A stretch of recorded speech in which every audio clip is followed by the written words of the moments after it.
last time we were just introducing ourselves, talking about how far we've come. Yeah, up to the time where I talked to her and said, now I think I like you. I think now I want to go out with you. Let's specialize. It's only us. It's only you and me. And so from that time, if I remember well, it was 6 good months. 6 good months. Yeah. The boy is doing this and this and this, but it's just passing. Yeah, she's just ignoring my signs. Either she was ignoring or she was just taking them casually. I don't know what she means. It took her 6 months. Maybe she can tell us what exactly took you 6 months to realize. You know, if I remember well, I remember so well. I never said yes to you, did I? Yeah, I was asked this and I said tomorrow. And tomorrow we still met and we met and we were still, yes, you did everything that you could. Yeah. And I was already inside the box, you know, but I was not part of the whole thing, you know. I didn't invest my feelings on the relationship, you know, because I was just concentrating on growing spiritually, you know. And you know, that was something that I was so concerned about. And you're also concerned about my spiritual life. And of course, the things that you're doing, the concern, the love, and all this, I could see them, yeah. But there's no way I could task at that time, because actually I was a spiritual baby. You had already grown, you know, and you're actually teaching me how to pray, how to do all these things, you know. So you're already in another level. You could easily do so many things. Me, I was still growing, and I really needed to do so much. So I wasn't concentrating. So the moment I noticed that, okay, you are in a relationship actually, what are you doing? You know? So I just started behaving normal as a girlfriend, you know, which also had its own challenges and with the leadership of the church, the youth leadership, the pastors itself. Yes, and also one thing also that made me fall in love is how your declaration. You ask me out, and the next thing that you say, oh, I just wanted to let you know that there's no sex in this relationship until marriage. And really, that one, I was shocked the same time and also amazed the same time. You know, I felt safer in your hands, and because it's not coming from my mouth, it's coming from your mouth. You know, so and I was really amazed with that. You know, so then you also made it also very clear to me that, oh dear, I will not take you out anywhere because I don't have any money to take you out anywhere.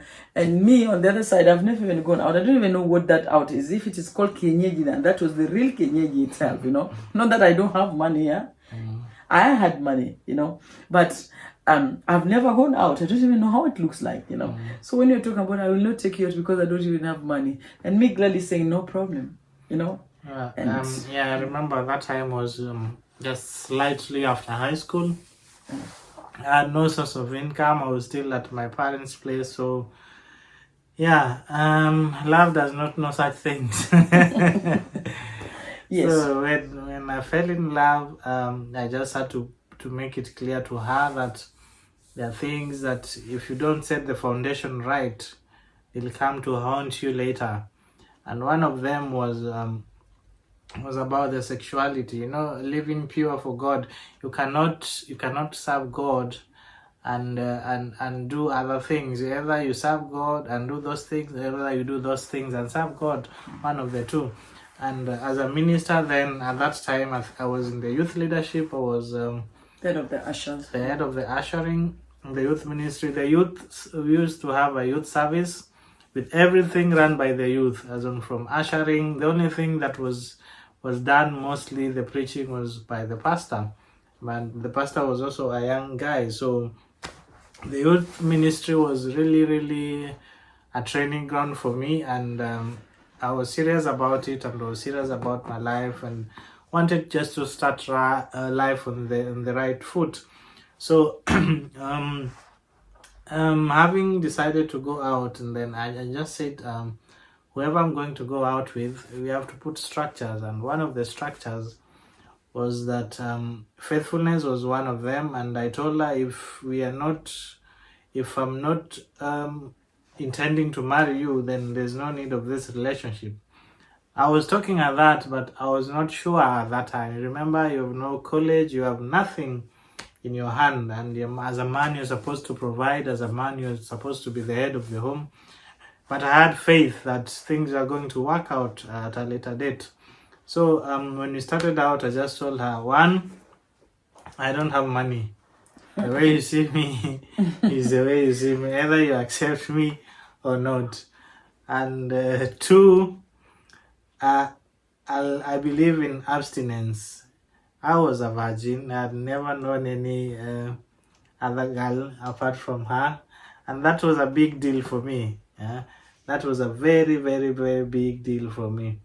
And I told her, we are going to go out, and we have to abstain until our wedding day.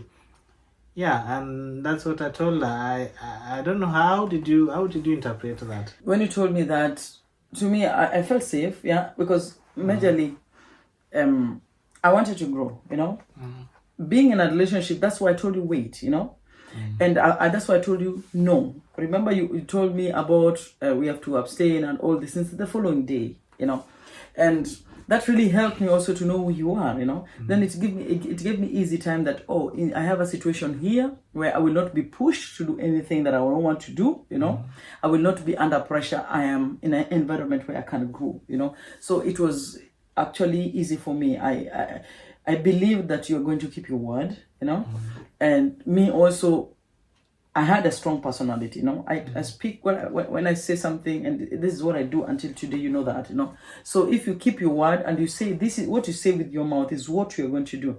And I kept on reminding you a word, you know, that this is how it's supposed to be. This is what you said, and we have to keep this word. So that was actually the boundary and also the blueprint for us in our relationship, that this is what you're going to do. And another thing also that I remember is, you told me you don't have money, and I was not a material lady, you know. What I had was just sufficient for me, you know. And what I was getting from my parents was just sufficient for me. I never depended on you putting under pressure.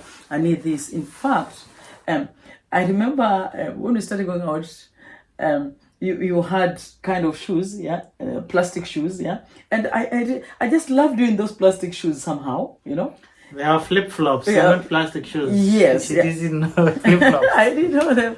Yeah, but the blue one for that matter. So I just loved doing them, you know, and I had no pressure, you know. But when there were cool men also that were trying their own whatever. I remember when you asked me this, yeah, another guy asked me a day before you, you know.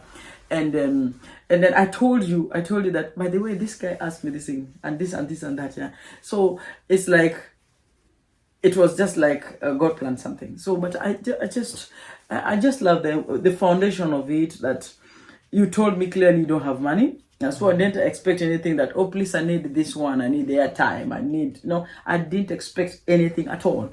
In fact, I didn't know where we were going. All I know that I'm in love, that's all. And you just said something very important, the belief, the belief that something will work out, and that's the foundation of marriage. I want to say that if you want your marriage to work, you have to believe that your marriage will work. If you don't believe in marriage and you're in marriage, there is no way your marriage will work. The Bible talks about faith as the substance of things hoped for, the evidence of things not seen. There are things that you've never seen before, but you believe somehow they'll work. So that's how marriage works. First, you have to have the foundation, and as I said before, the foundation in this case for us, we put God. Once you have God as your foundation, the second thing you have to have is faith. You have to believe in marriage. You have to believe in yourself. You have to believe in your spouse. You have to believe in your partner, and you have to believe that God who brought you together will not leave you and will make sure that your marriage works. Another thing is the truthfulness. Being truthful to your word, because I remember you kept your word. Yeah, I kept my word. And another part also that is also very much important is that you laid that foundation. Yeah, because you know, like you made it very clear to me. Yeah, that I don't have money, so it was my choice. Yeah, the choice is I stay or tell you I cannot stay in this situation. You know, where there is no money, but you made it very clear to me. This is where, and I remember you took me to your place and you showed me this is our place. You know, so I had to accept you the way you are, and somehow I believed in you that way. So I wasn't seeing everything around your house or how you look like, but I believe that God had a future for us. You know, and you know the foundation was being laid when we were still dating. We were even young. We didn't even know where we are going. But all we know that love was existing and God is in it. And somehow, it's going to work.